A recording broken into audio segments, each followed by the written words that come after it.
എന്റെ പെൺകുട്ടികൾ സ്കൂളിലേക്ക് വരാൻ ഞാനിതാ സ്കോളർഷിപ്പ് നൽകുന്നു എന്ന് പറഞ്ഞ ഒരു മഹാനായ മനുഷ്യനുണ്ടല്ലോ, CH.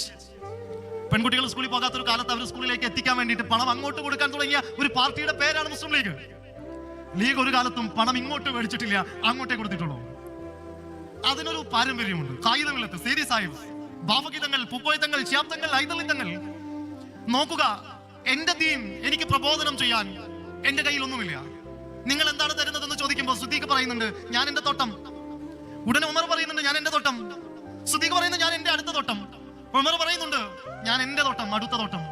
അവസാനം സുദ്ദീഖ് പറയുന്നുണ്ട് ഞാൻ എന്റെ എല്ലാ തോട്ടങ്ങളും ദീനിന് നൽകിയിരിക്കുന്നു.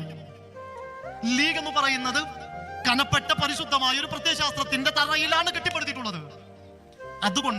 അതുകൊണ്ട് മാത്രമാണ് ഏത് കാവും കോളും നിറഞ്ഞ സമുദ്രത്തിലൂടെ യാത്ര ചെയ്യുമ്പോഴും ഒരിക്കലും ഈ കപ്പൽ അങ്ങനെ ആടി ഉലഞ്ഞ് തകർന്ന് തരിപ്പണമാകാതെ പോയത്.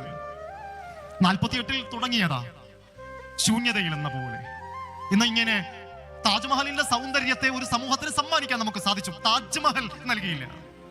കുത്തബ് മിനാറിന്റെ ഔന്നത്യം ആരുടെ മുമ്പിലും ശിരസ് കുനിക്കാത്തവൻ വിശ്വാസി. അങ്ങനെ ആരുടെ മുമ്പിലും ശിരസ് കുനിക്കാത്തവനാണ് ഞങ്ങൾ എന്ന ബോധ്യം അകത്തുണ്ടാക്കിയ പാർട്ടിയുടെ പേരാണ് മുസ്ലിം ലീഗ്.